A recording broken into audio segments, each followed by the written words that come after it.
Hello, my name is Raven and I crave artistic expression.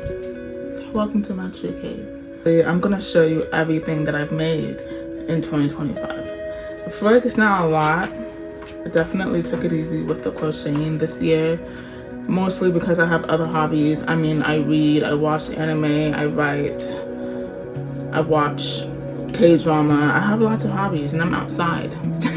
I touch grass and hug trees, literally. So I haven't been able to crochet as much. The projects that I've made this year are something that I can feel proud of. I'm gonna start off strong. I made a cardigan. It looks a little rough, but you see this?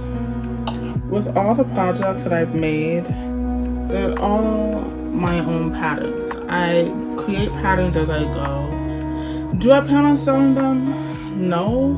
And to be honest, I'm a big person that encourages you to try to make your own patterns and just kind of crochet as you go.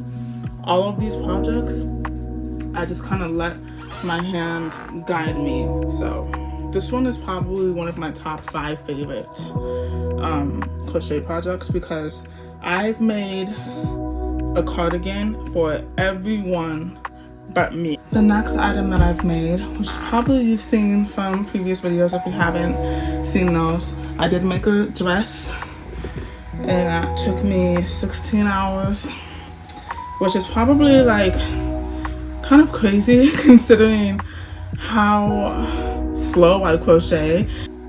I like this project, but it's not a favorite. I made it. Now I can say I've made a dress. Would I make another dress? I don't know.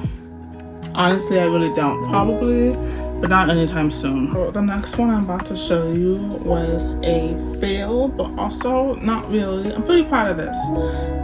So I don't know if you can see, the lighting is not really. I don't know if you could see it. You know, the strap. And here's the back. My favorite part about the bag, at least, is the strap.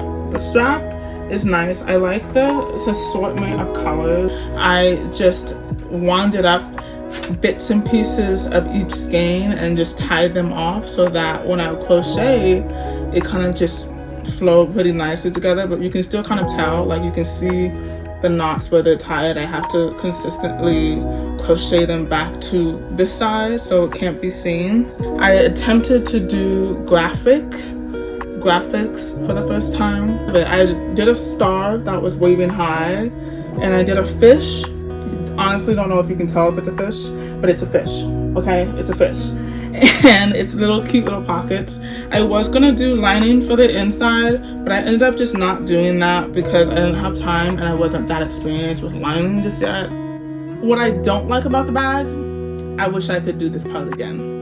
Listen, it's supposed to be the night sky. It was supposed to be like an ocean vibe, right? I do the moon in the corner. I was trying to find sparkly black yarn and I realized I ran out, but I had this gray sparkly yarn. I wanted it to kind of look like stars. So I decided to blend the two and it didn't end up looking the way I wanted it to. I think this, because I switched up the pattern towards the top. I don't know why I did that, and it's because it took a lot for me to get this right. I feel like this is not that bad with the colors themselves. The way I blended it together was pretty nice for this part, but towards the top it was like, girl, what are you doing? So I gave up, and the thing is I was gonna do clouds. I can always fix it, you know, I can always frog it and fix it, but you know what? This has its own charm. Starting with a strap, I did like a vine. I'm like obsessed with like vine straps. Anything I do that involves like nature, flowers, trees, whatever, I do vines for the straps. And they're pretty secure. I love it. I've never had a problem. Even though it's pretty thin, I've never had a problem because I always double up on it. I attempted to do graphics. I attempted.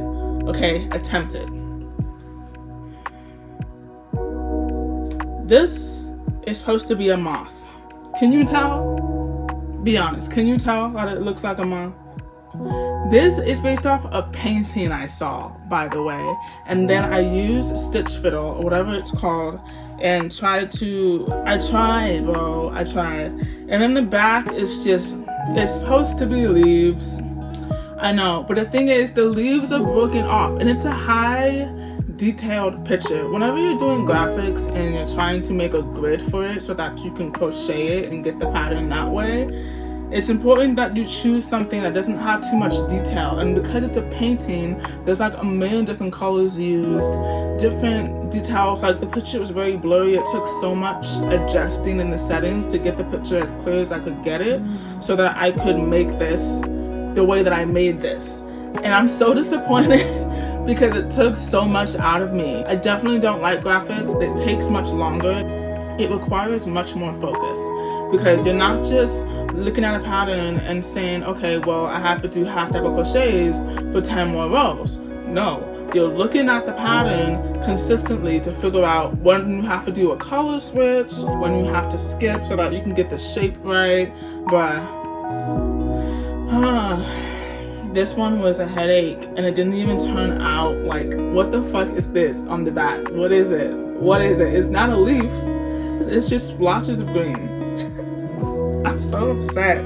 This one has gotta be one of my number one like favorites. I did do vines for the straps, and so again, these patterns I make myself, but the flowers, I got this from a pattern off YouTube and just different YouTube videos of different types of flowers, and I just did that and put it on this bag. Everything else I pretty much came up with on my own, and it's a small little cute little flower bag.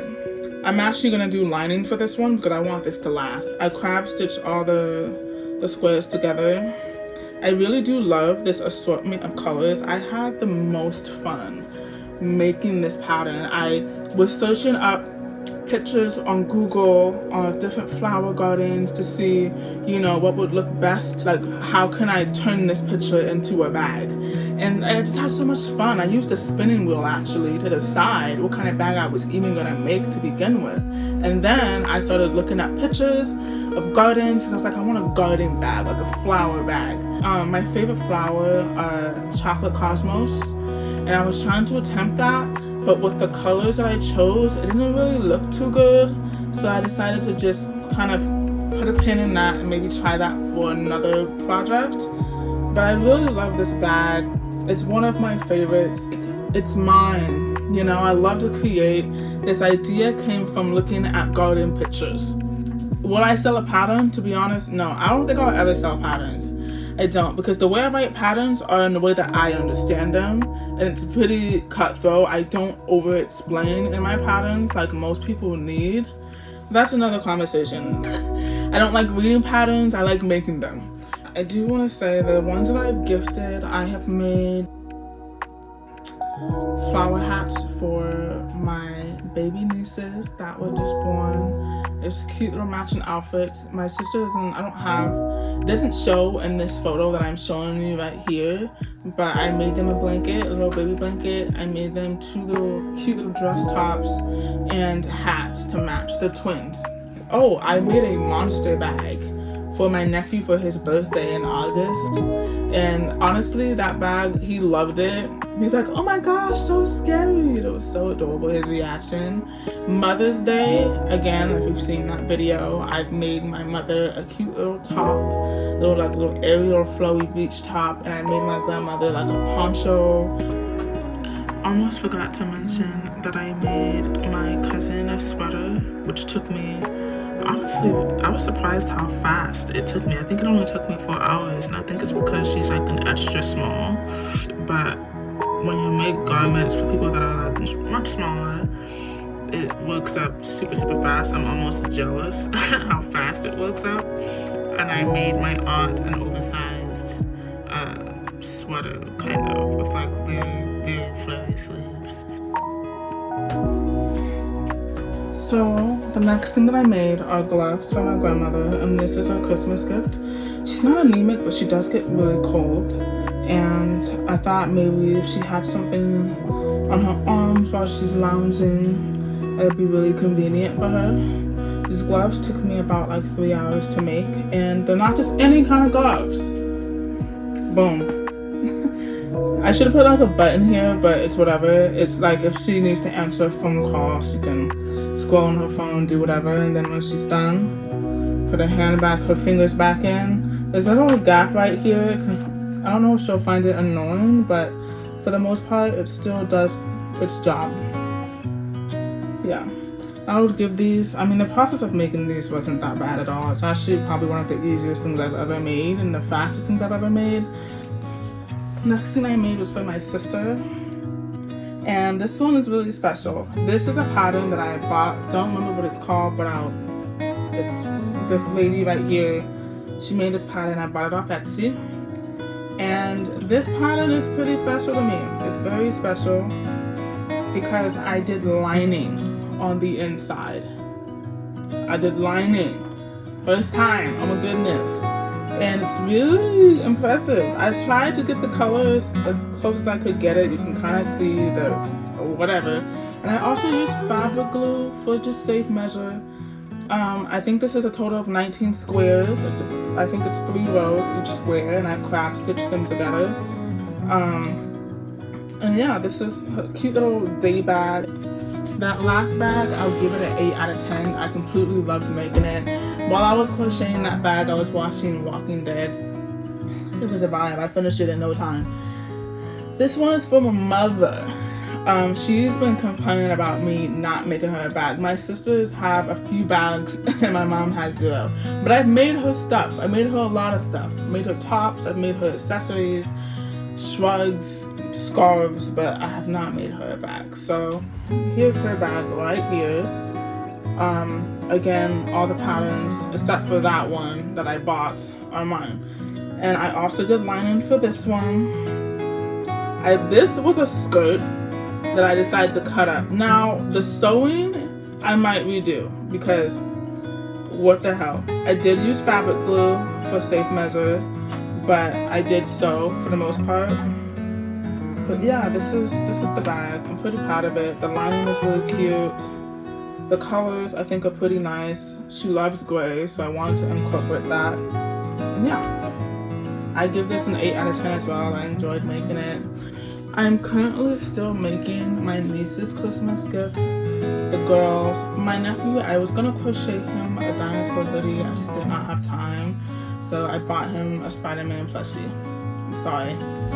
This right here is for my sister, my other sister. She loves the night sky. These are the colors that she chose. I asked her to pick colors and she chose cream, burgundy, and black. I did do lining for this one as well. My favorite part about the bag is the moon. She loves the moon. There's so much dog hair on this, it's insane. My goodness, I'm gonna have to, you know? But yeah, I did the moon for pockets. I don't know if you can see it, but I did pockets for the moon. I did like a burgundy red lining, which I think suits pretty well. So I think the color is as close as I could get it. But yeah, again, small bags. This is the back. I really had fun switching up the colors for the pattern. I know she'll love this. I know she'll love it. I loved making it. Honestly, I want to keep it for myself, but I'm not going to. I'm not going to. I'm about to wrap this up right now. And you know, it's interesting because I've slowly fallen out of love with crochet. And this is how I knew I could never crochet for money and I can only do it, like sell it on Etsy or sell it on one of my shops. I could never consistently do it because then I would hate it and I would never want to do it again. And I tend to have the most fun crocheting when it's for me or my family, and not even, like, when I say family, I just mean my sisters and my mom and my grandmother, and that's it. I do not want to make everything for my aunts and uncles and like, it's just too much. It's overstimulating. And it's like people are sending me orders and I'm doing it for free. And I don't mind doing it for free. It's for love. I'm checking out of crochet. I'm not going to be crocheting that much next year. And if I do, it's just going to be for me and maybe for birthday gifts. So I hope some of my projects spark some ideas in you, and maybe if you don't crochet or if you've never crocheted, it inspires you to do so, because it's a pretty fun hobby to have. And once you get the hang of it, it kind of flows pretty nicely. So, yeah, thank you for watching.